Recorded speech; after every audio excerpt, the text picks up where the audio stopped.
she does. Sima has gotten pregnant soon after she came to live with Ramzan, but lost the child after 5 months. Ramzan gestures that he wants Sima to take some medicine to help her get pregnant again.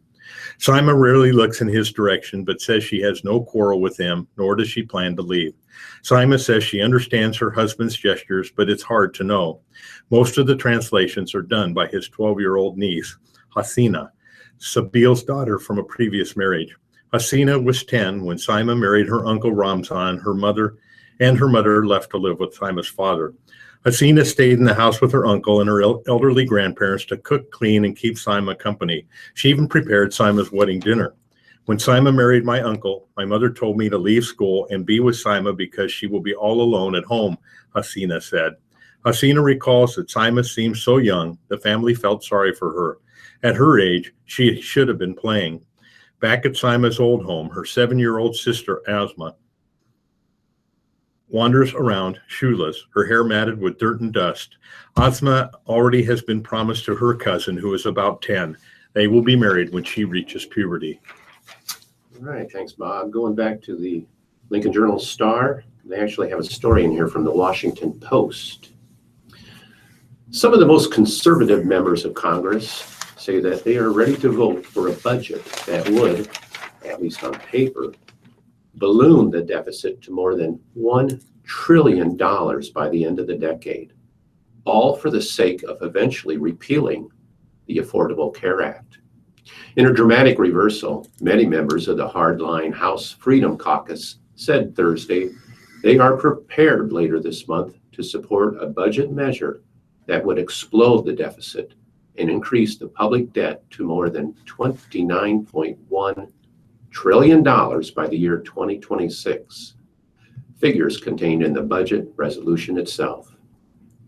As they left a meeting with Senator Rand Paul on Thursday, some of the conservatives said that spending targets contained in the budget for fiscal year 2017 are symbolic. The real goal of the budget legislation, they argued, is to establish an opportunity to finally make good on GOP promises to repeal President Barack Obama's signature domestic achievement. Came to understand all the different ideas about where we go next, said Representative David Scheikwert of Arizona, a member of the House Freedom Caucus that typically opposes massive spending increases. Scheikwert now says he will probably vote for the budget resolution. The growing conservative consensus comes nearly 1 year after the approximately 40-member group announced it would rather torpedo the entire budget process than vote for a fiscal blueprint that increased spending without balancing the budget. But fiscal discipline now seems to be taking a back seat to the drive to repeal Obamacare. The Freedom Caucus has not taken an official position on the budget. 80% of them need to agree to do so. But many members said the dramatic spending created in the 2017 budget measure were only technicalities. They contend that voters understand some sacrifices need to be made to gut the health care law. Freedom Caucus Chairman Mark Meadows told reporters that the group will decide Monday on an official position on the budget. The real question is, does it change the top line number on what we're spending, Meadows said? Does it increase spending, or does it become a vehicle that maintains our current spending levels and allows us to repeal the Affordable Care Act? Other Republicans, including Paul, still question whether it is ever acceptable to support deficit increases, no matter how symbolic. Paul described Thursday's meeting, which attracted 23 Freedom Caucus members and Representative Thomas Massey, as a first step. I wanted to make sure that conservatives in the House knew that together we can have impact and influence on what the budget will be, Paul said.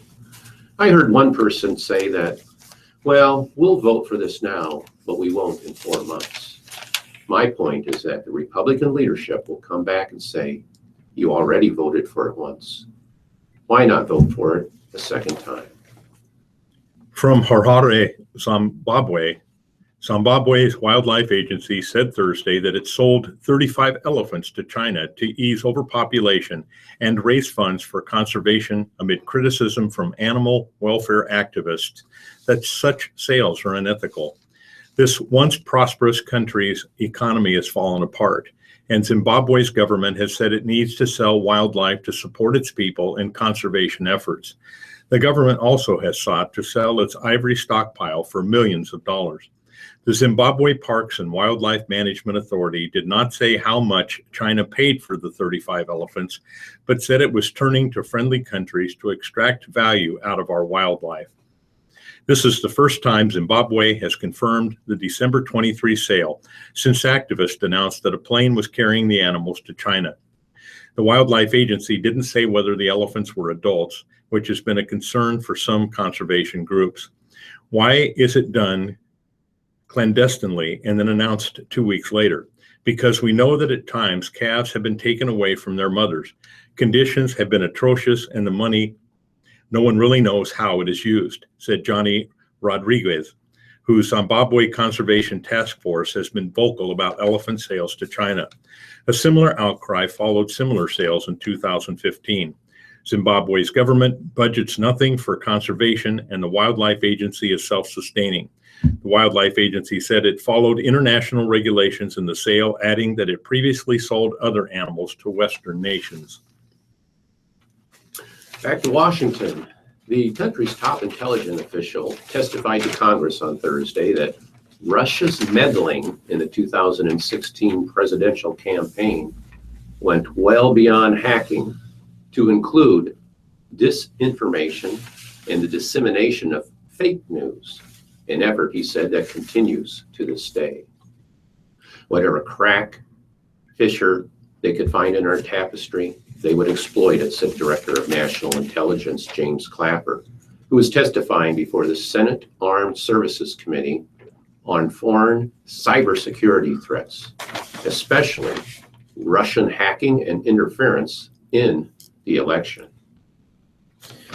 The hearing brought one of the most contentious post-election issues directly to Capitol Hill and to a national audience. Predictable partisan political lines were drawn. Most Republicans seemed disinclined to address head-on the intelligence community's allegations of Russian hacking and used the hearing to criticize President Barack Obama's handling of the cyber attacks. But Democrats and the leading Republicans on the committee, Senators John McCain and Lindsey Graham, eagerly questioned intelligence officials about Russian interference in the election and seemed ready to embrace their conclusions about the Kremlin's motives. Trump has repeatedly voiced skepticism about the intelligence community's conclusion that Russia interfered to help him win the White House.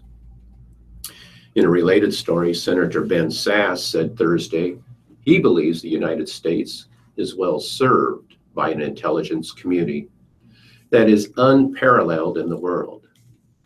We should be affirming them and explaining why their mission is critical, he said.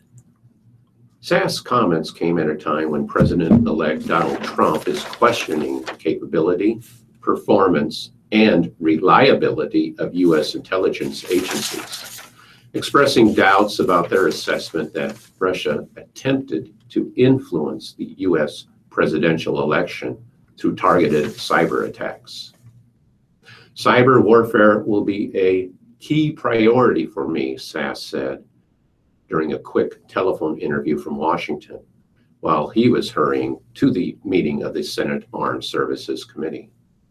He is a new Republican member of the committee and has signaled his intention to focus on cyber warfare.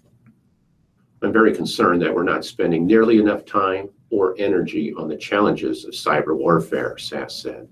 We are dealing with a new world that is mobile and encrypted, and we need to function more like Silicon Valley in terms of being ahead of the game.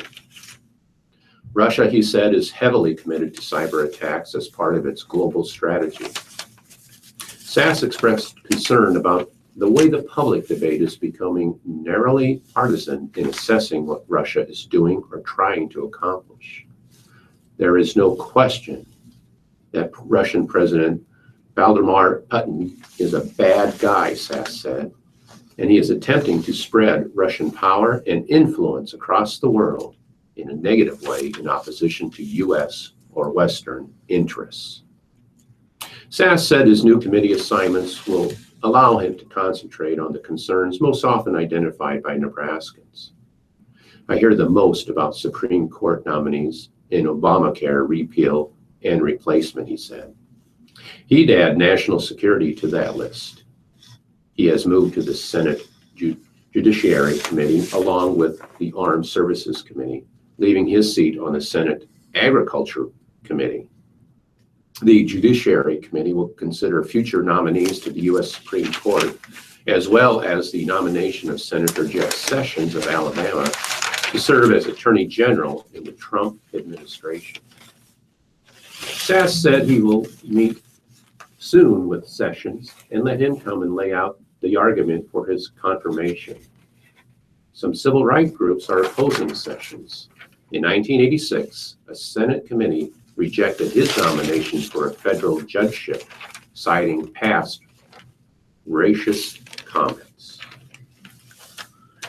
We'll turn now to local and legislative news. And in the Nebraska legislature, an Omaha senator wants Nebraskans to celebrate at least 3 additional birthdays before they can legally use tobacco and e-cigarettes. Legislative Bill 73 would raise the age of smoking, chewing, or vaping to 21 from the current minimum of 18. The bill was introduced Thursday in the Nebraska legislature by State Senator Merv, Repe, the new Health and Human Services Committee chairman. Possession of tobacco by an underage person would be a misdemeanor offense with a maximum fine of $100. Those caught selling tobacco products to customers under 21 would be guilty of a misdemeanor, carrying a maximum penalty of 3 months in jail and a $500 fine.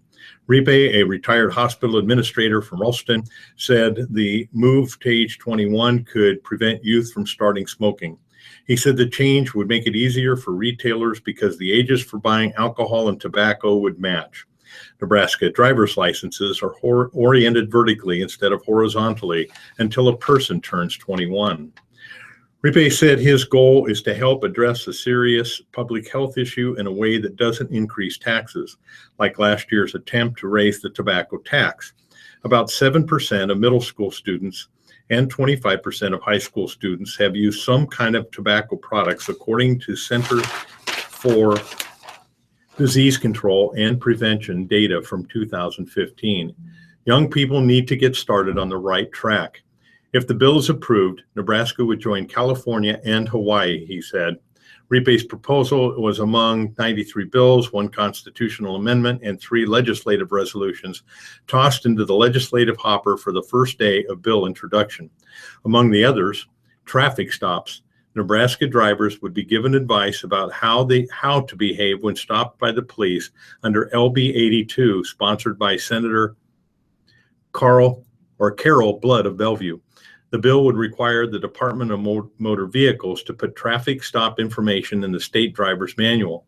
The required information, which is spelled out in the bill, would tell drivers to turn off the engine and radio, stay in the vehicle, and put the open palms of their hands on the steering wheel.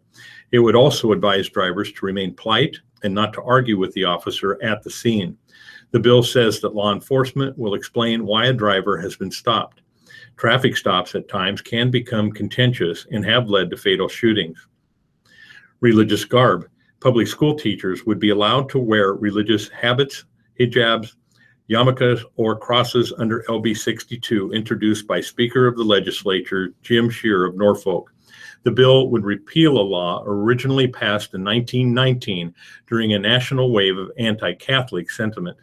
The law bars public school teachers from wearing any garb that indicates their membership or adherence to any religious order, sect, or denomination. The issue was brought to Scheer by a Norfolk area nun who could not get a public school teaching job unless she stopped wearing her habit. Felon voting rights. Felons could get their voting rights restored upon completing their sentences, including any parole time under LB 75, introduced by Senator Justin Wayne of Omaha. Current state law requires felons to wait 2 years after leaving prison or getting off probation before they can regain their voting rights. A companion measure, LB 76, would require state corrections officials to notify election officials of people completing felony sentences. Ending local gun ordinances. Omaha, Lincoln, and other municipalities would no longer be able to pass or enforce local gun restrictions under LB 68, introduced by Senator Mike Hilgers of Lincoln. The measure would require that carrying, registration, transfer, and storage of firearms be regulated by state law, not local ordinance. The bill would end Omaha's handgun registration requirements, as well as its ban on handgun ownership by those under 21 years of age. A similar measure was defeated last year by a filibuster. Voter identification. Gretna Senator John Morante introduced legislative resolution 1CA, which would ask voters in 2018 to add voter ID requirements to the Nebraska Constitution. The resolution specifies that the identification must include a photo, and it would be up to the legislature to define the details of a required ID. Voter ID bills introduced in the past were either killed on the floor or failed to make it out of committee. Winner take all.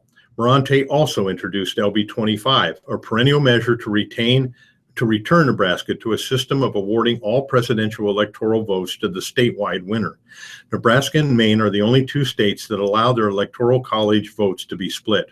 Winner-take-all measures have failed 15 times since the state adopted the current system of splitting the vote in 1991. Abortion. LB 46, sponsored by Senator Dan Watermeyer of Syracuse, would establish Choose Life license plates starting in 2018. Proceeds would go to the Department of Motor Vehicles and a state fund for child abuse prevention. Senator Bill Kintner of Papillion introduced LB 59, which would require the websites of abortion clinics to provide a link to Nebraska Department of Health and Human Services information about fetal development and ultrasound videos. The page would also provide information about alternative options to abortion. All right. Thanks, Bob. Going back to the Lincoln Journal-Star, here's an update on a story that's been in the news, especially in Nebraska, for the last couple of years, especially in 2016. It's about white clay, Nebraska. Sheridan County residents defended white clay's embattled beer stores Thursday, telling local leaders that shutting them down would scatter alcohol-related ills and lead to more drunk driving. The 4 stores in white clay sold the equivalent of 3.5 million cans of beer last year, a few hundred yards south of South Dakota's Pine Ridge Reservation, where liquor is banned, but alcoholism is rampant. State regulators in Nebraska ordered the stores to reapply for their liquor licenses after questions were raised about the adequacy of law enforcement in white clay, an unincorporated village with a dozen permanent residents. If the stores close, people drinking white clay beer will just move along to nearby Shadron, Rushville, Gordon, or Hayes Springs, said Jeff Ruquega, a Rushville business owner. Until we fix the demand, we're not going to fix the problem, he told members of the Sheridan County Board during a series of public hearings, one for each beer store. Closing white clay does not fix the problem. All it does is scatter it out. Activists countered that white clay's existence allows Sheridan County to keep Pine Ridge's systematic vagrancy, violence, and fetal alcohol syndrome at arm's length while profiting off the misery. Out of sight, out of mind does not mean the problem goes away, said Drew Trenery of Lincoln, who wants the licenses denied. It just means that you don't have to deal with it. For 4 hours Thursday, beer store owners and their proponents sparred with activists who want county commissioners to recommend that their liquor licenses be denied. About 60 people attended the hearings at the local American Legion post, and tempers flared as the day dragged on. Some activists accused county residents and officials of ignoring White Clay's problems because they mostly affect Ogallala Lakota people, not their white neighbors. Others took direct aim at the beer store owners, repeatedly calling them predatory. The three commissioners mostly listened, but they joined beer store owners in actively disputing a key point raised by activists, that demand for law enforcement and emergency services represented a material change in circumstances at White Clay. In an October hearing at the state capitol, Commissioner Jack Anders said the county absolutely lacks adequate resources for law enforcement. The statement was among the items cited by the Nebraska Liquor Control Commission when it ordered the beer stores to reapply for their licenses instead of having them automatically renewed this year. Anderson said Thursday that he misspoke and meant to say Sheridan County taxpayers were footing an unfair share of the costs to police White Clay.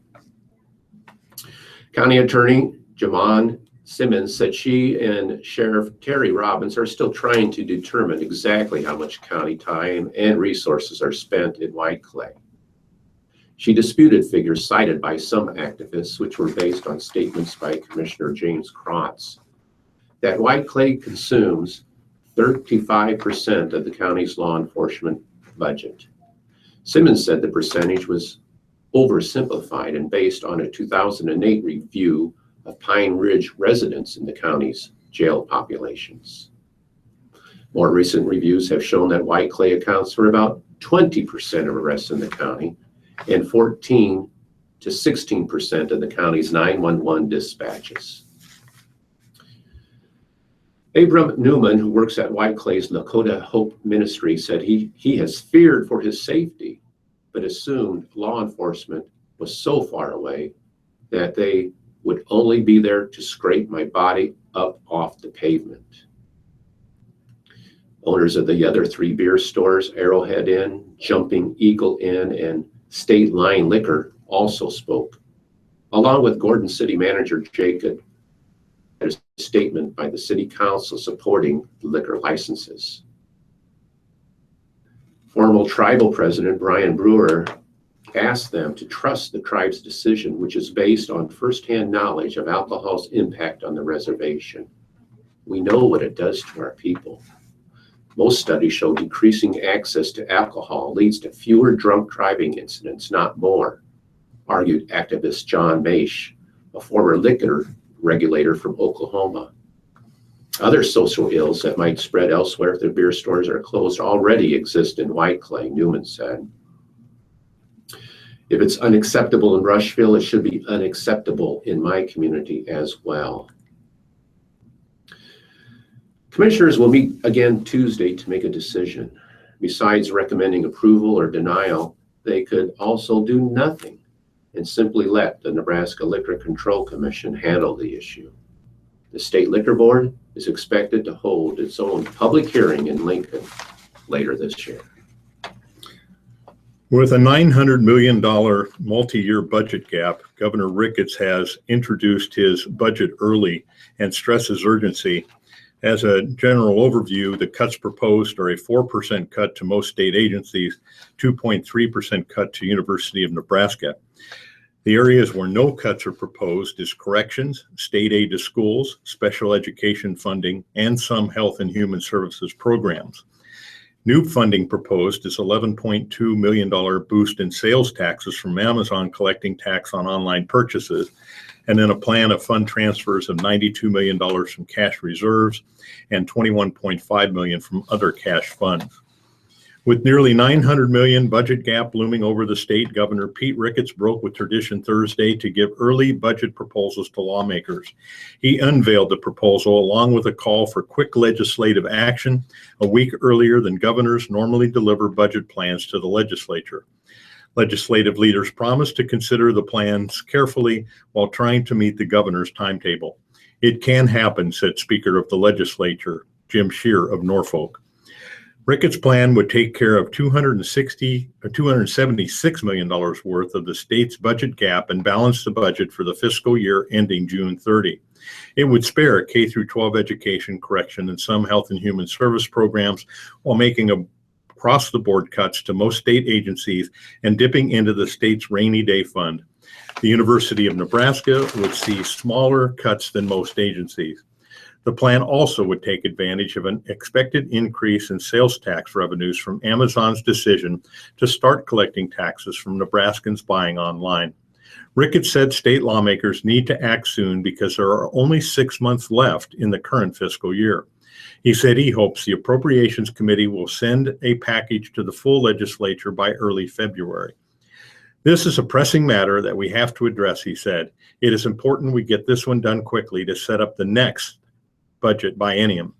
The proposal unveiled Thursday marks the first step in closing a budget gap currently pegged at about $900 million through June 30, 2019, the end of the next 2-year budget period. Ricketts is to announce his plans for the rest of the shortfall during his State of the State speech set for January 12. Senator John Stinner of Gering, the new Appropriations Committee chairman, said the committee will start working through the proposal early next week and will try to meet the governor's timetable.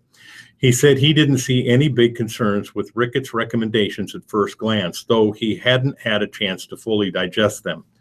We're not giving up our prerogative to be independent and to change, modify, and adjust, he said.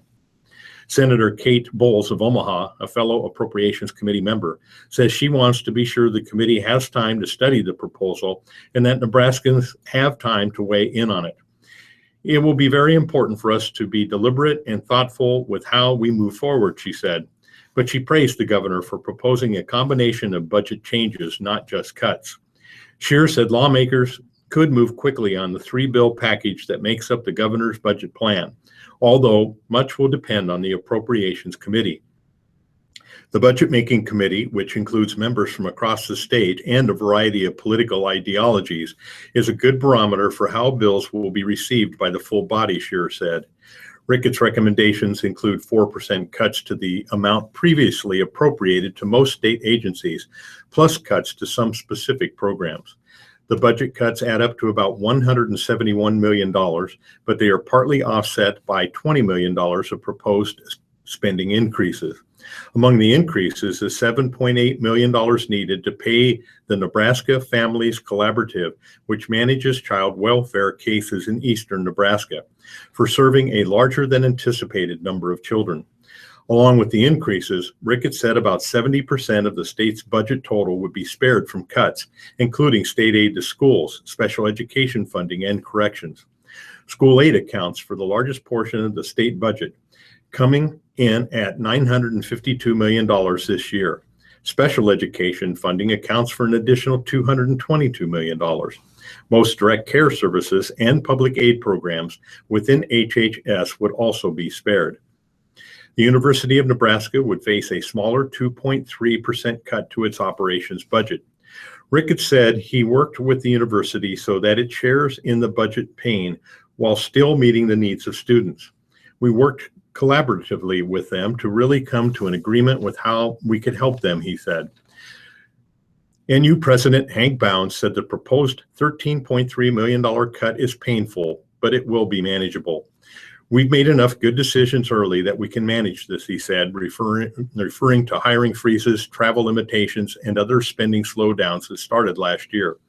But Bounds said he fears that an enormous cut lies ahead for the 2017-19 biennial budget, while the university is locked into healthcare spending increases and, for the long term, collectively bargained raises for faculty members at the Omaha and Kearney campuses. Along with cuts, the governor's plan calls for taking $92 million from the state's cash reserve fund, sometimes called the Rainy Day Fund, and dipping into a number of other cash funds. This is really what the Rainy Day Fund is supposed to be used for, Ricketts said. His plan also makes use of an anticipated $11.2 million boost in state sales tax revenues from Amazon purchases.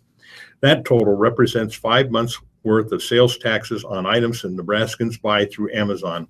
State revenue officials projected that the Amazon bump for a full year will be around $28.2 million. Ricketts began taking steps to deal with the state's budget shortfall in July after it became clear that the state would finish the 2015-16 fiscal year with revenues falling $95 million below expected levels.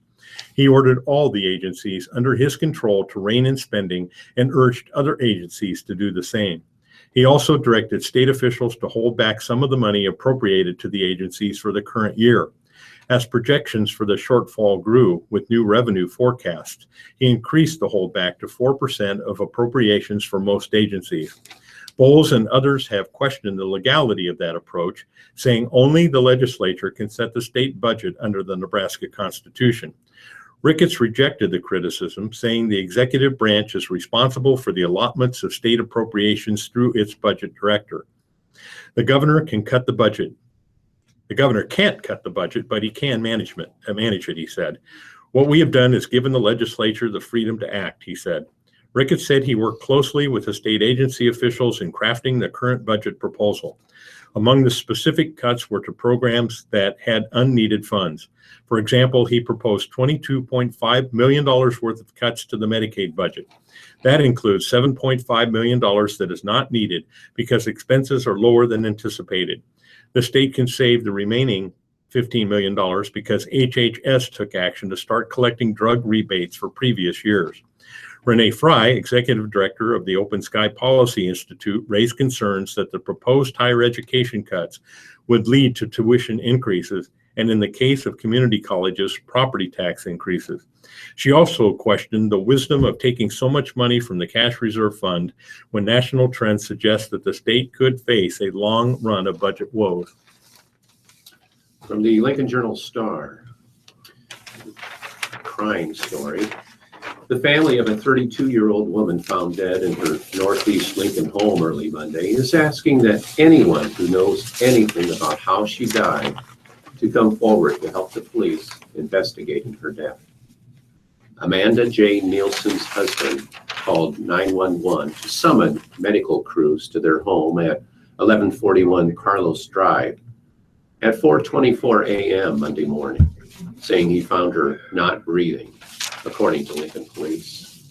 She died at the scene, and crime scene investigators were called to the Meadow Lane neighborhood after a few things appeared out of place, Lincoln police officer Katie Flood said Tuesday. Investigators say in court documents her death didn't appear to be from natural causes. Officers interviewed Nielsen's husband, Drew, and their children at home, then took 3 children, ages 13, 10, and 7, and placed them into the custody of the state. Investigators have said they think the cause of death is suspicious. An autopsy done Wednesday morning revealed the cause, but officials would not release that information Thursday. Basically, we need to maintain the confidentiality of this investigation, Chief Jeff Bleimeister said.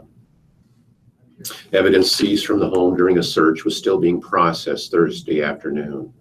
The death of the emeritus employee and mother of 5 shocked her family and friends. Nielsen was a strong-willed woman who put others, especially her children, ahead of herself. I'm devastated that I couldn't say goodbye, that I couldn't tell her that I love her, said her sister, Amy Bolton. Amanda Nielsen grew up in Lincoln, graduated from Lincoln High School in 2002, and worked jobs in customer service because taking care of people and others has always been the thing that gave Amanda the most joy, Bolton said. She loved the color purple, having dance parties, and hugging. Everything was okay when she hugged you, said Bolton. Her sister married Drew Nielsen in 2008. They each had 2 kids and later had one together. Bolton and Nielsen's friend Mandy Pinkelman said there were issues in the marriage. Pinkelman, age 35, met Nielsen when the two worked at Olive Garden about 10 years ago. They quickly became best friends, she said. We were the Amanda Jeans, Pinkelman said, noting they share the same first and middle names. They loved hanging out, and they spoke often, most recently on December 30th. She'll always remember a weekend when the two visited Pinkelman's family's ranch near Niobrara. Nielsen reveled in the wide open spaces and the simplicity of it all. Nielsen told her she wanted to buy a home in the middle of nowhere someday. I think it just gave her the feeling of no worries, Pinkelman said. She wanted freedom in the middle of nowhere. A memorial service for Nielsen will be held at 2 p.m. Saturday at Roper and Sons Chapel. In metro area news briefs, 3 teenagers robbed a cab driver of cash and hit her on the head Thursday in North Omaha before they fled to a house 3 blocks away and got into a standoff with law enforcement officers, police said. The happy cab driver, Jennifer Welniak, 42, had ferried the suspects about 15 to 20 miles from 152nd and Edna Streets in Sarpy County to an alley near 52nd Street and Northwest Drive. Instead of paying the $44 fare, one of the suspects struck Welniak on the back of her head with what was believed to be a firearm, police said, though the driver did not see the object. The robbery occurred about 7 a.m. Police determined that the suspects were in a house near 55th Street and Northwest Drive. While it was under surveillance as police sought a search warrant, one of the suspects called someone outside, said he was armed and would shoot officers if they entered, a police spokesman said. Omaha Police SWAT team officers talked the suspects out of the house, where officers said they found 2 handguns and 1 long gun. The suspects are an 18-year-old man and a 17-year-old boy who were booked on suspicion of robbery and use of a weapon to commit a felony. A 16-year-old girl was booked on suspicion of robbery. All will be charged as adults. Another seat is opening up on the Omaha Public Schools Board. Starting today, the district will accept applications from people interested in representing Subdistrict 4, which covers parts of Northwest Omaha. The position will be posted through January 23. A posting on the opening is on the district website, ops.org. Former board member Justin Wayne resigned from the seat this week so he could be sworn in to the Nebraska legislature. Wayne was elected in November as the state senator representing District 13. Wayne also has served 6 years on the OPS school board and was last reelected in 2014. The school board will vote on his resignation at its Monday night meeting. The board will ultimately interview and select Wayne's replacement. The term runs through December 31, 2018. Okay, Bob, I think it's time we'll go ahead and switch over to do the death notices. And so I'll start with those from the Lincoln Journal-Star. The first one we have is Albee, Melissa Albee, age 41, of York, Nebraska. The Met's Mortuary in York is handling arrangements. Memorials may be directed to the family for later designation. Baker, Beverly J. Baker, age 74, of Lincoln. Buthra Mazur and Love Funeral Home, handling the arrangements. In lieu of flowers, memorials to the American Lung Association or to the family. Blankena, Rita Mae Blankena, age 80, of Lincoln. Buthra Mazur and Love Funeral Home, handling arrangements. Memorials may be given to St. Vincent de Paul or to Catholic missions. Bryceson, Daryl Bryceson, age 82, of Lincoln. Roper and Sons, handling arrangements. Memorials in lieu of flowers can be directed to the Transportation Fund for Shriners Hospitals for Children. Craig, Marion A. Craig, age 84, of Wymore, Nebraska.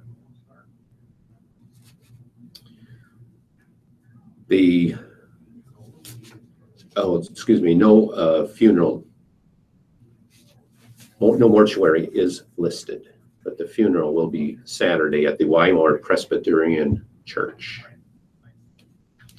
Doherty, Mary H. Doherty, age 81, of Lincoln. Buthra Mazur and Love Funeral Home, handling the arrangements. Memorials to the family. Du Bois, Meredith Ann Du Bois, age 86, of Lincoln. Roper and Sons handling the arrangements. Memorials are suggested to the UNMC nursing class of 1952, the Freddie Powell Scholarship, or East Ridge Presbyterian Church of Lincoln, or the Food Bank of Lincoln. Elwell. Robert F. Elwell, age 61, of Seward, Nebraska. The Zabka Funeral Home in Seward is handling the arrangements. The family requests memorials in lieu of flowers to the donor's choice in care of the Elwell family. Errett. Donald L. Errett, age 85, of Dorchester, Nebraska. The Lauber Moore Funeral Home in Friend, Nebraska is handling the arrangements. Memorials to Dorchester Alumni Association for scholarships. Foraker. Linda K. Foraker, age 68, of Salem. No other details given. Hilton. Pamela Sue Hilton, age 53, of Lincoln. The Trump Funeral Services of Lincoln is handling the arrangements. Jones. Constance R. Jones, age 69, of Lincoln. Roper and Sons handling arrangements. Memorials to the family for future designation. Kit. Gary L. Kit, age 74, of Lincoln.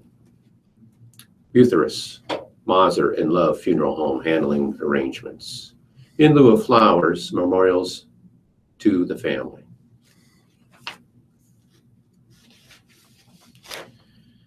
Kanabe, David J. Kanabe, age 56, of Nahaka. The Hammonds Family Funeral Chapel in Weeping Waters handling arrangements. Memorials to the family for later designation. Meyer, Michael D. Meyer, age 63, of Louisville. No mortuary listed. Memorials to the family. Nielsen, Amanda Jean Nielsen, age 32, of Lincoln. Roper and Sons handling the arrangements. Memorials to the Nielsen Family Children's Fund. Smith, Colton Ross Smith, age 78, of Lincoln. Lincoln Memorial Funeral Home handling the arrangements. Stava, Robert C. Stava, age 98, of Bruno, Nebraska. The Crackle Funeral Chapel in David City is handling the arrangements. Memorials to the family for future designation. Straup, Eileen Marie Straup, age 78, of Lincoln. The Wyuka Funeral Home in Lincoln is handling arrangements. Memorials to the family.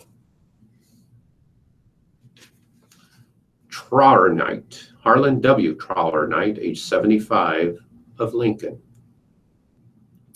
Buthurst, Maser and Love Funeral Home handling arrangements. And the final notice from the Lincoln Journal-Star is Williams, Lois J. Williams, age 91, of Lincoln. Roper and Sons Funeral Home handling arrangements. And memorials may go to the Alzheimer's Association. And from the Omaha World Herald, Allie, Dorothy Ellen Allie, maiden name Pike, age 95, passed away January 4 in Cabot, Arkansas.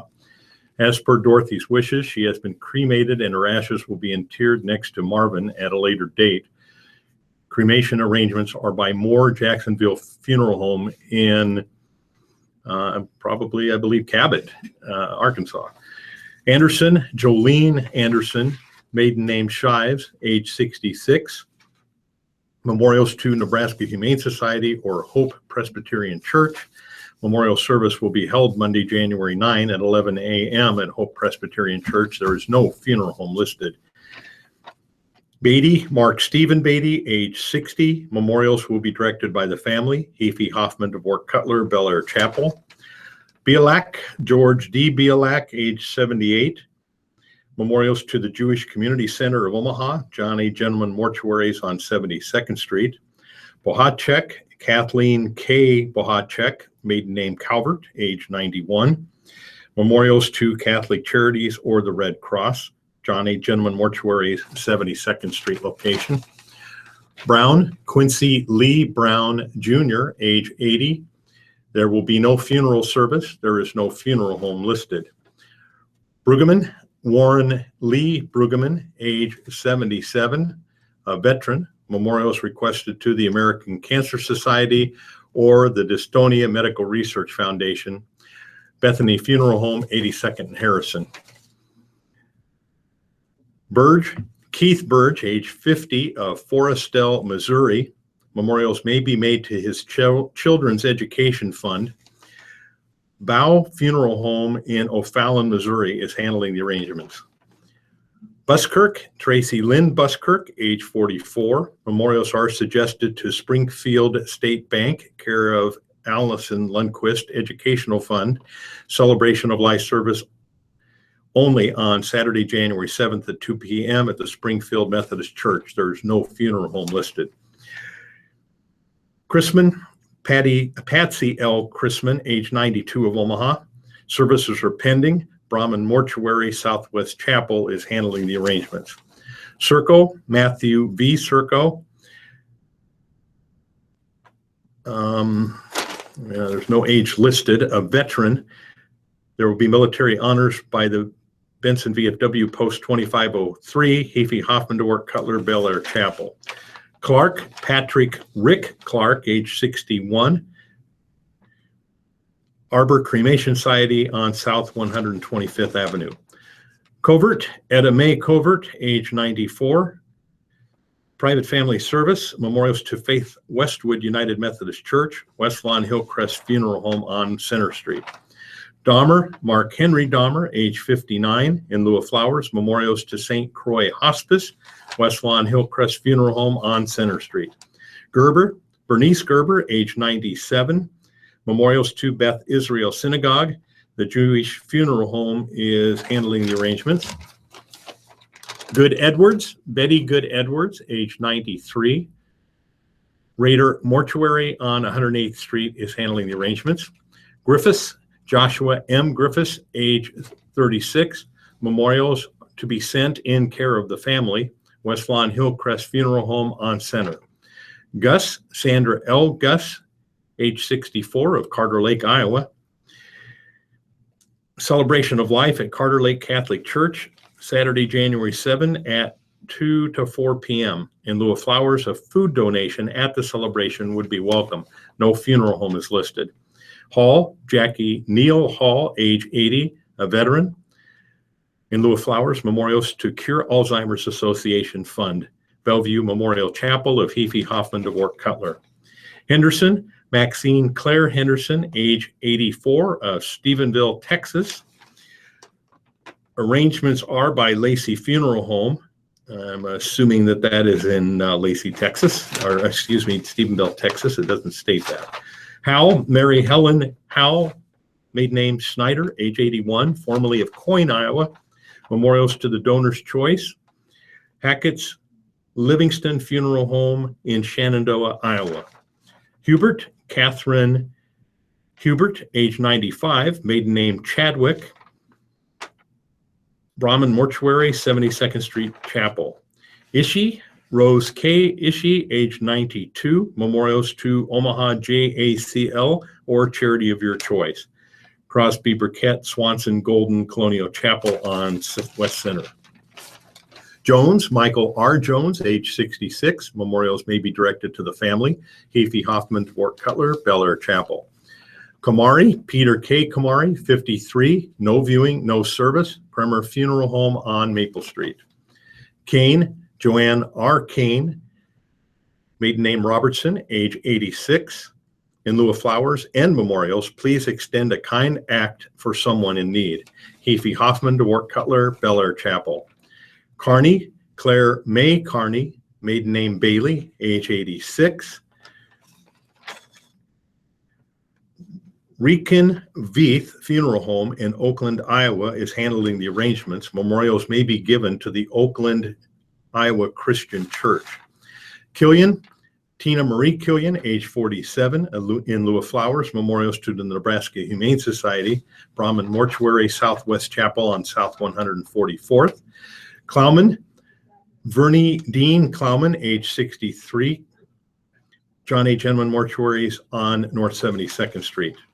Kusinski, Gregory J. Kusinski, age 64, a veteran, memorials to Countryside Community Church, military rights by Millard American Legion Post 374 and DFW Post 8334, Hefe Hoffman, DeWart Cutler, Bel Air Chapel. Les, Joseph J. Lesh, age 69, a veteran.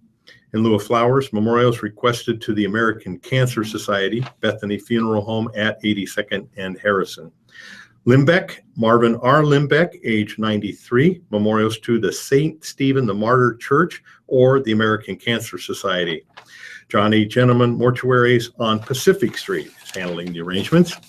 Lyons, William Drury Lyons, age 89, memorials to Blinded Veterans Association. John A. Gentleman Mortuaries on 72nd Street is handling the arrangements. MacTier, Hugh Wallace Scotty MacTier, age 90, a veteran. Memorial service Saturday, February 4 at 11 a.m. at Dundee Presbyterian Church. In lieu of flowers, memorials to the Visiting Nurse Association Hospice or to Dundee Presbyterian Church. There is no funeral home listed. Nazek, Betty Jean Nazek, 84 years old. There is no service listed and there is no funeral home listed. Nelson, James A. Nelson, age 67. There will be a complete notice later. John A. Gentleman Mortuaries on 72nd Street. Nusendorfer, June C. Nusendorfer, age 89. There will be a complete notice later. Hefe Hoffman, DeWart Cutler, Bel Air Chapel. Osufka, Lillian L. Olsufka, that's O-L-S-U-F-K-A, age 97, maiden name Chorus. Corisco Larkin Statsquith Funeral Home on F Street. Rapier, John B. Rapier, the third, age 74 of Omaha. Memorials to National Park Foundation, Hefe Hoffman, DeWart Cutler, Bel Air Chapel. Renfro, Kyle A. Renfro, age 27, West Lawn Hillcrest Funeral Home on Center Street. Rindone, Elizabeth A. Rindone, R-I-N-D-O-N-E, age 87. Complete notice later. John A. Gentleman Mortuaries on 72nd Street. Rosnick, Leo M. Sonny Rosnick, age 70, a veteran. Military rights by Benson VFW Post 2503. Hefe Hoffman, DeWart Cutler, Bel Air Chapel. Shab, Ann M. Shab, age 95, maiden name Kawa. There will be a complete notice later. Bethany Funeral Home at 82nd and Harrison. Skurlock, Connie Skurlock, maiden name Weeks, age 85. Hefe Hoffman, DeWart Cutler, Bel Air Chapel.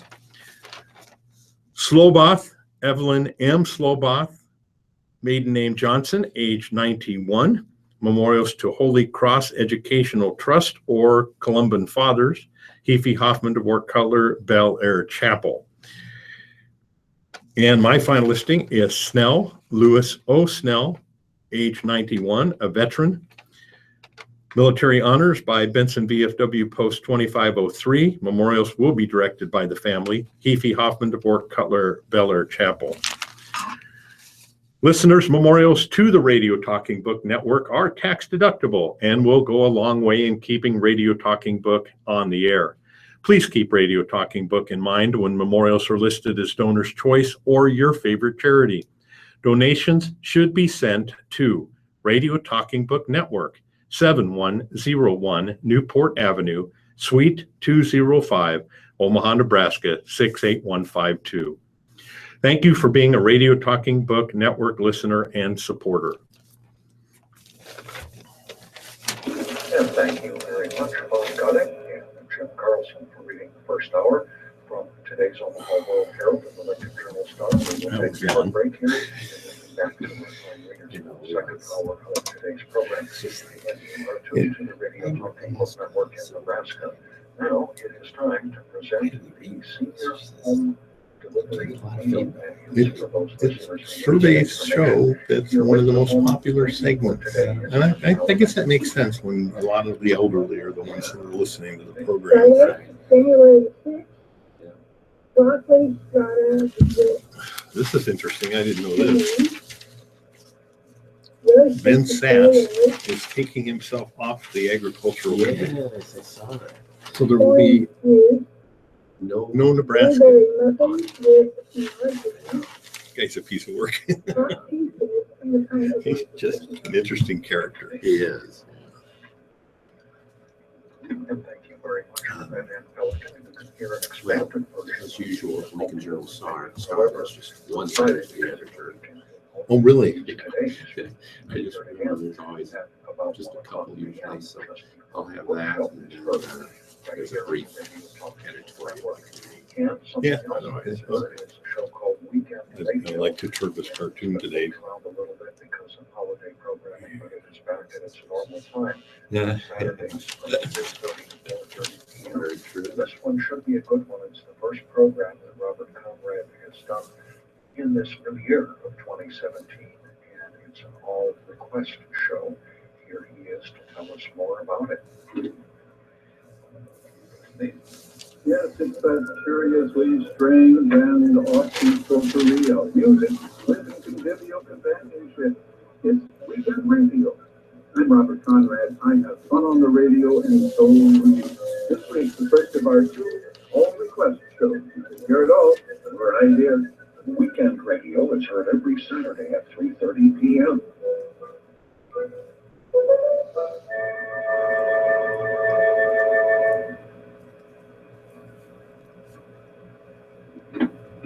And we hope you'll tune in for Weekend Radio. And for tomorrow only, at least until further notice, the Women's Hour was not heard this Thursday, and it will be heard tomorrow following Weekend Radio from 4:30 to 5:30 p.m. and then 5:30 to 6:30 will be Catholics Today, and then Saturday night. If you want, why don't I go ahead and do this one letter, and then I'll go switch it over to you, and then Once in a lifetime. if you do your number, I I think can that's been read heard this before one. on Radio Talking Editorial. Network, so this will be a premiere. Again, once in a lifetime, a Daniel Steele movie. And Well, you can. I'll just go ahead and start, but you can do whatever you want to do there. That's fine. As selected by Ann Pelican. Now, let's return to our readers in Studio A for the second hour reading from today's Omaha World Herald and the Lincoln Journal-Star. Here again are our stars, Bob Gutting and Jim Carlson. Thank you, Paul, and welcome back, listeners. We'll start off the second half of our programming with editorials and opinion articles from our respective papers. And today's political cartoon by Jeff Katurba is rather interesting, and I'll try to describe it. It shows a one-hump camel standing in a desert with the seed sower from atop of the Nebraska Capitol building standing on top of the one hump. And there's a box that says One House Unicamel, Unum Domum Camulus dromedarius, rare, nonpartisan species found only in Nebraska. Political classification, 1934, George W. Norris. And then in the bottom right-hand corner is a box that says Update 2017. This species is currently, and then there's two boxes. One says threatened and the other says endangered. And the box that says threatened is checked. This is a editorial entitled Leaves Agricultural Committee, Sass Makes Troubling Move. What is Ben Sass thinking? He has changed his committee assignments, choosing to leave the Senate Agricultural Committee. That committee has had a member from Nebraska for nearly 5 decades, going back to the beginning of Richard Nixon's presidential administration. Sass's decision ends that tradition, and it's troubling. In the House, no member from Nebraska currently serves on the Ag Committee. New committee assignments are still being decided, and the House leadership indicates the competition to join the Ag Committee is fierce because the crafting of the next Farm Bill is about to start. Given these discouraging developments, it's appropriate to note several important facts for Nebraska's economy. The Kansas Federal Reserve reports that Nebraska has more farm-dependent counties and agricultural banks than any other state in the country. Agriculture is Nebraska's largest economic sector, with 49,000 farms across the state. 1 in 4 Nebraska jobs are connected to agriculture. Cash receipts from farm marketing generate $25 billion to the state's economy. Profits for Nebraska ag producers have fallen significantly over the past 3 years.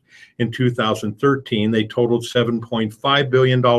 For 2016, they're projected to be just over $4 billion.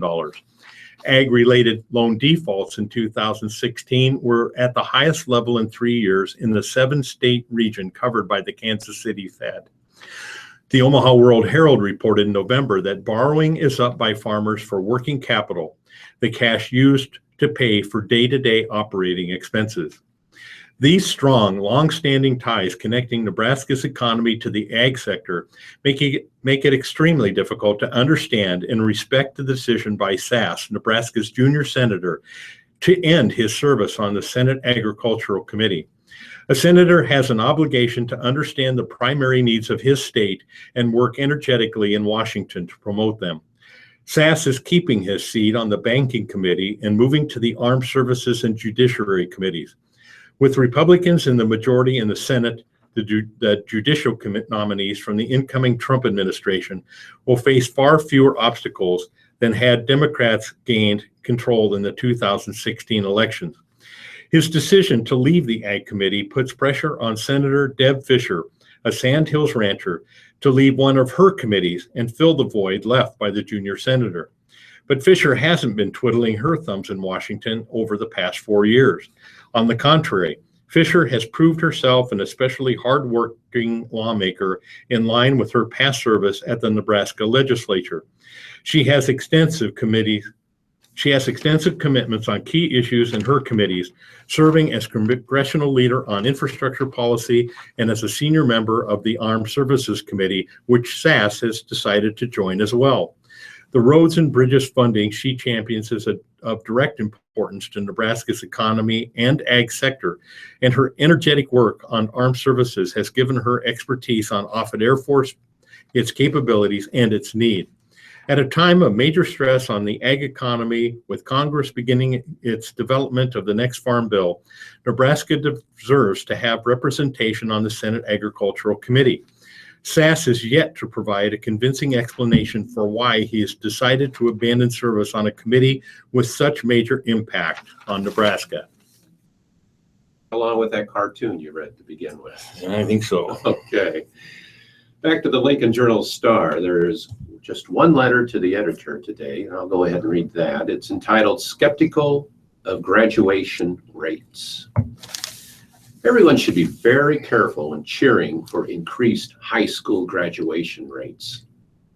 In the December 24th letter of Lincoln Public Schools high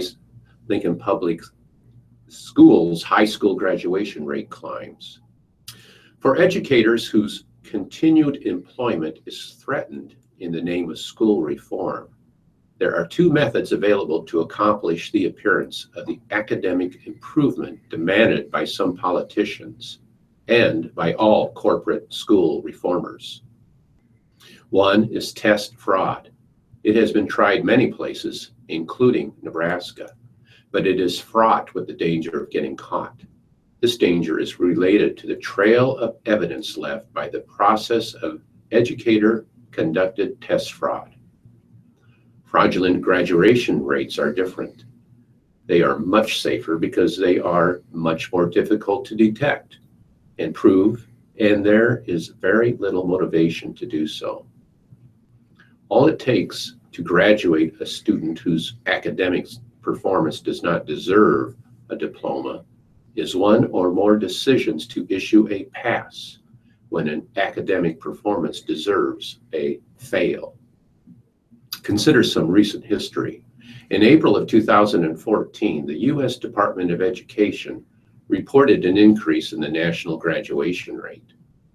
1 month later, the same agency reported that the nation's high school seniors have shown no improvement in math and reading performance since 2009. That is a mighty fishy combination. That letter written by Rob Bly of San Antonio, Texas. Then I have a editorial from the Lincoln Journal-Star that I'll read. It's entitled "Right Move on First Day of Legislative Session." It's a little surprise that conservatives will control the legislature for at least the next 2 years. But there are still unanswered questions about how state senators will go about their duties as lawmakers. The chief worry is that Nebraska lawmakers will begin aping the behavior of members of Congress, who seem more interested in partisan goals than governing. One encouraging sign was the vote on the first day of the 2017 session that turned back an attempt to make public the votes for leadership positions. If those votes became public, unelected party bosses would get the keys to state government. By dispensing punishment and reward, the bosses could control who gets to chair committees. The need to keep party operators away from the levers of power in Nebraska state government is particularly important in an era in which candidates are attacked by shadowy organizations with hidden sources of funding. Selection of committee chairs has been revised from time to time in the legislature. At one time, all chairs were nominated by the committee on committees.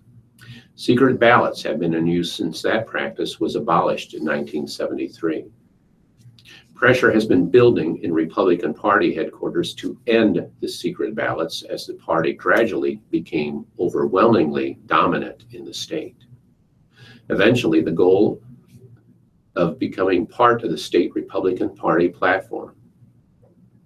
One of the strengths of Nebraska's nonpartisan legislature is the independence of its members. Because they don't have to toe the line for party bosses, they are free to study issues and come to their own conclusions. Genuine discussion takes place. Coalitions vary from issue to issue. State policy is determined in full public view, not hatched behind closed doors at party headquarters, with senators just going through the motions in public. Nebraska's unique one-house, nonpartisan legislature has enjoyed the support of the public since it was approved by voters in 1934 and began meeting in 1937. In general terms, the legislature is held in esteem by Nebraskans. So it's a mystery why senators would want to emulate their counterparts in federal government. As we pointed out in yesterday's editorial, Congress posted an all-time favorability rating of 14% in the year 2013 and has managed to improve to only 17% since then. Surely state senators want to do better. Public confidence is important in democratic government. There's little doubt that more attempts will be made to require public votes for legislative leadership positions. For their own sake and the sake of their constituents, senators ought to keep the secret ballot. From the Omaha Public Pulse, a letter from Stephen Westlake of Omaha. Nebraska Governor Pete Ricketts, in his New Year's address, reflected on how he worked to make state government more customer-focused. It is my 2017 wish that the governor will stop considering Nebraskans as customers and realize that we are citizens. Nebraskans should be treated as stakeholders in our common welfare, not as shareholders of a blind trust. Matthew Leaf of Omaha writes, It is good to see Nebraska senators put partisan differences aside to formulate a plan to address the impact of climate change in the state. The committee's report addresses several potential impacts of climate change and ways to mitigate those impacts. It is refreshing, too, that a legislative committee should take seriously a scientific report on climate change. As the report noted, action now is preferable and more cost-effective than reaction later. Hopefully, much good will come from the committee's work in the years ahead, and hopefully, Nebraska congressional delegation will take a cue from state senators on this important issue. Nancy Packard of Lincoln writes, in 2012, I saw what drought did to my garden. Due to changes in the climate, we can expect Nebraska to soon become consistently dry. In a few decades, we might again be living through a dust bowl that my mother describes. As for rain, nowadays all over the world, including in my yard in Lincoln, rain comes in gushes, anywhere from 6 to 22 inches at a time. I am an old elementary school teacher. 50 years ago, I heard child psychologist Haim Ginott say, we don't blame, we find solutions. It is time for all of us together to work on the real problem of climate change. Cesar Magana Linares of Omaha writes, after researching and following State Senator Heath Mellow's work for South Omaha, I am not surprised so many people view him as an honest representative. Along with consistently proving himself as a state senator who represents all Omahans, Mellow's use of persuasion in the legislature was instrumental in making Nebraska a fair place where certain immigrants brought here as minors can obtain driver's licenses and fully participate in making this state as economically productive as possible. If elected mayor, Mellow would help restructure city government to make it efficient, decisive, and transparent. For these reasons, I encourage Omahans to support Mellow for mayor and volunteer for his campaign. Susan Bristol of Omaha writes, yet another man has written to the Public Pulse regarding the December 29 World Herald article about asking women to smile. Why aren't women writing in? Because we live it. The men who have said that it's trivial and that we need to get over it don't get it. Telling a woman to smile is sexist. Do you ask men on the street or even at your job to smile? Why do men think it's okay to ask women to smile? Who cares if we smile? We see it as paramount to a pickup line or catcall. Telling a woman to smile conveys that she is expected to engage in unwanted conversation. It is dictatorial. When a woman doesn't smile after being ordered to, she is often berated. If I were to tell a man to stand up straight or to tuck in his shirt or shave his face, he would call me a nag or worse. Isn't a genuine smile better? If men are met with a sarcastic smile, how do they react? Women shouldn't have to put up with demands that are superficial and continue to stereotype that we are supposed to be pretty and happy and take whatever a man throws at us. Look up 10 hours of walking in New York City as a woman on Google or YouTube. The woman is told many times by men to smile, then berated for not doing so. She is harassed and belittled by strangers when all she wants to do is get from point A to point B. I'm fortunate to have a wonderful husband and 3 sons who don't demand that I or any other woman smile. I smile at them because I want to, because they make me happy. I smile without being told. Okay. I'm going to go ahead and switch over to today's living entertainment, unless you have anything else. Nope, we're right on time here. Okay. Now this one in the Lincoln Journal-Star is something that we don't want to really like to talk about, but it's that time of the year. It's about the flu, specifically stomach flu. Once the virus hits, the attacks are often swift and brutal. The stomach and intestines become inflamed. Bouts of vomiting and diarrhea follow that leave victims weak and exhausted. And since the bug is extremely contagious, it can spread easily to others, especially in places like daycare centers, schools, cruise ships, and nursing homes. If all of this sounds familiar to those of you who were laid viciously low over the holidays, It's because the arrival of cold weather usually coincides with an increase of winter's most dreaded horrors, the norovirus. Although norovirus is often referred to incorrectly as stomach flu, it has nothing to do with influenza, which is a respiratory virus. While you can get sick from norovirus at any time during the year, it's most common in the winter. That's when people tend to congregate more, and the closer you are, the more you tend to share your germs. Colder temperatures also seem to make it easier for the germs to stick around on surfaces a little bit longer. In some instances, doctors and patients are reporting more severe cases of illness than in previous years, often infecting clusters of families within hours.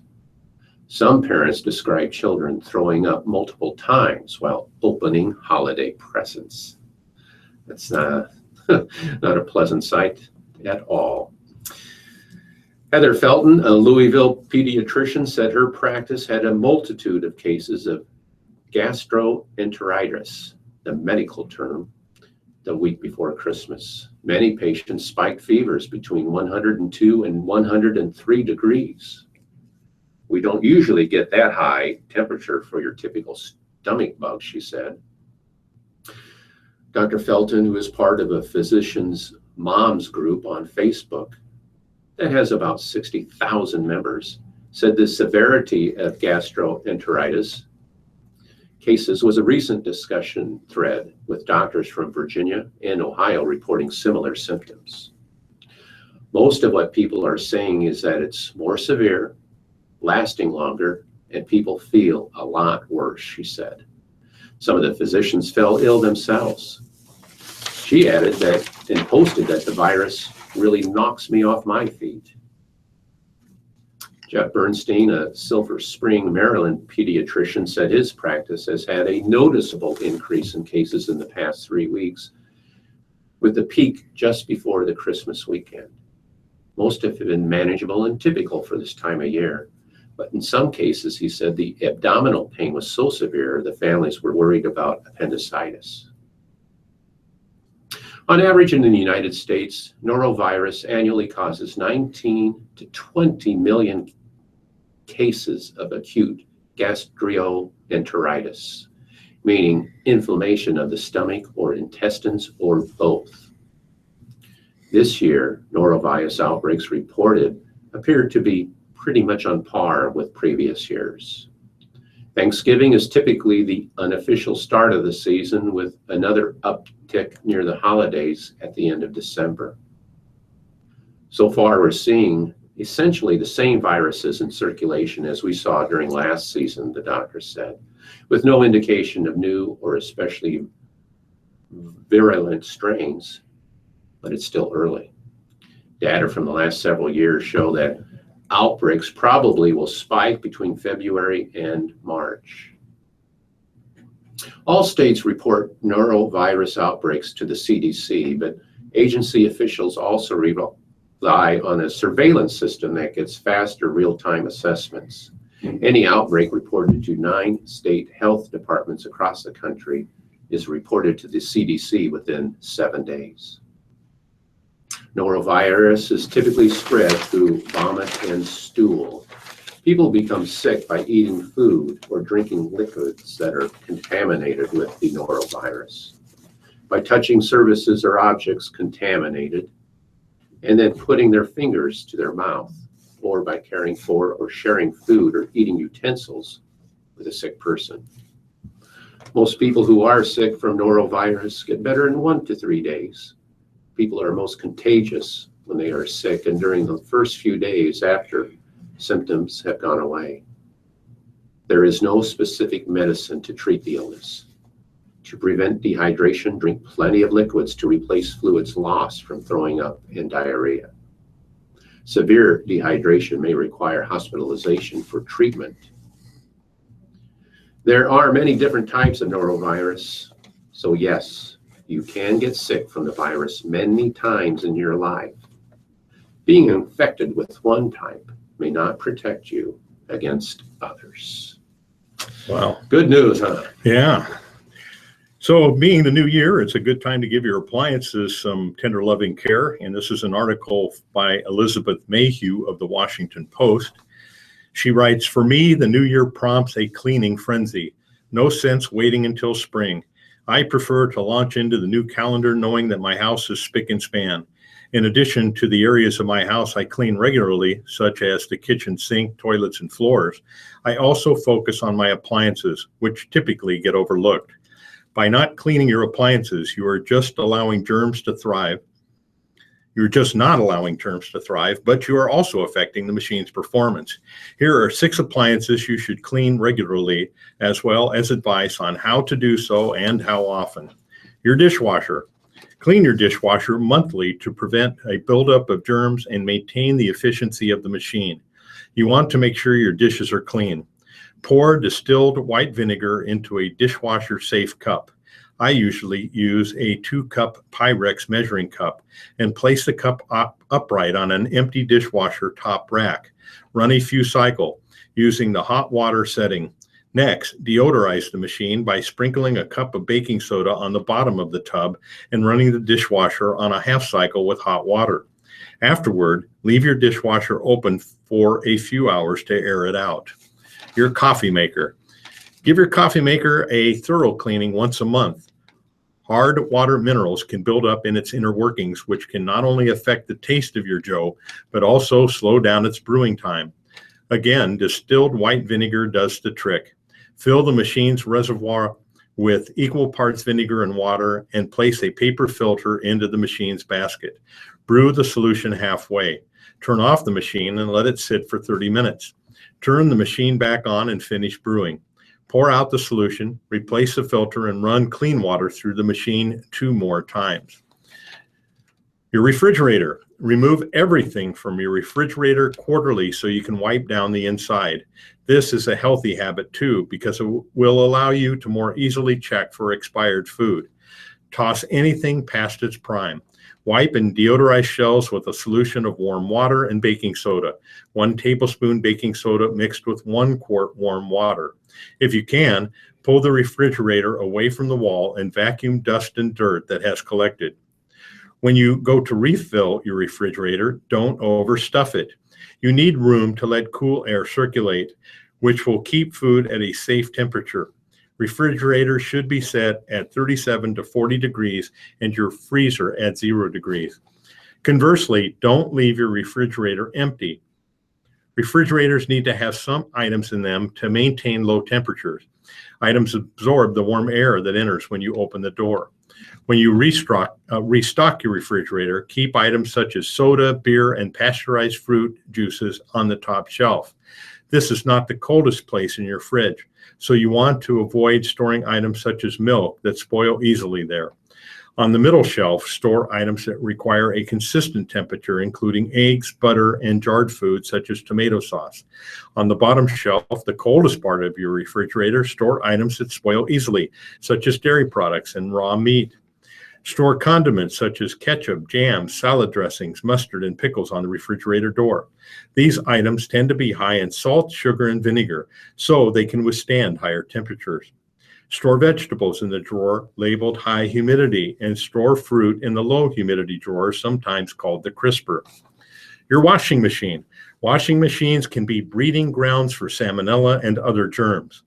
When you wash items in hot water, your machine is being cleaned as well. But once a month, you should still run an empty load with hot water and a cup of distilled white vinegar to sanitize the basin and lingering germs. If you have a front-loading machine, leave the door open between washes to let the machine's interior dry. Garbage disposals. To clean your disposal, drop in a cut-up lemon, a couple of teaspoons of salt, and a few ice cubes. The lemon deodorizes, and the ice and salt clean away residue. You should do this about once a month, or if there is a strong odor emanating from your disposal, more frequently. Your microwave. Fill a microwave-safe cup or bowl in about 1 cup of water. Again, use a Pyrex measuring cup. Add several slices of lemon or several tablespoons of distilled white vinegar. Place the cup in the microwave and turn the microwave on high for about 3 minutes or until the water is very hot and the window is covered in steam. Open the door and wipe down the interior with a clean cloth.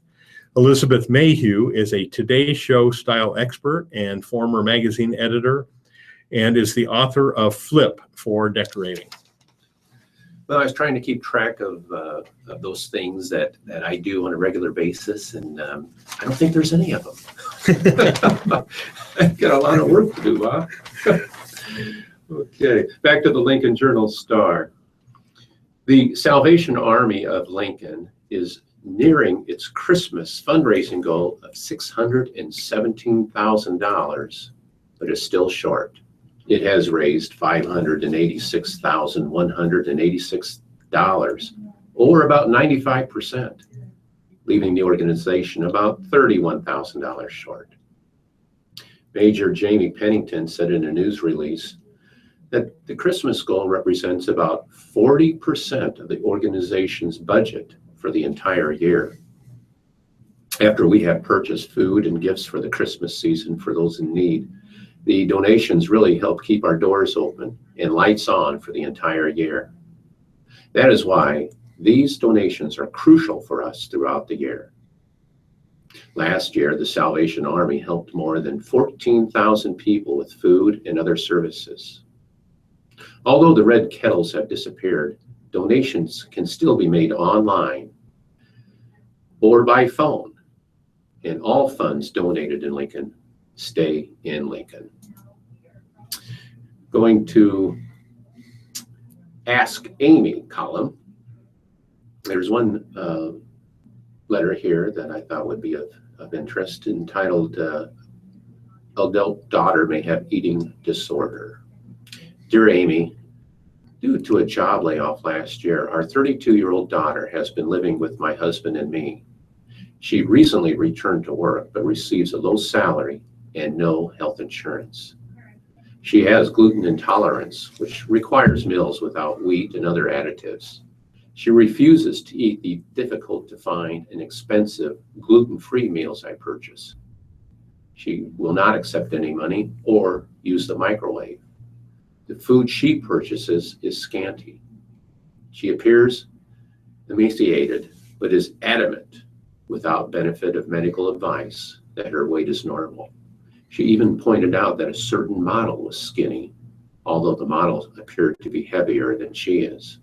She became irate when I questioned the comparison. My husband feels that as an adult, she can make her own decisions.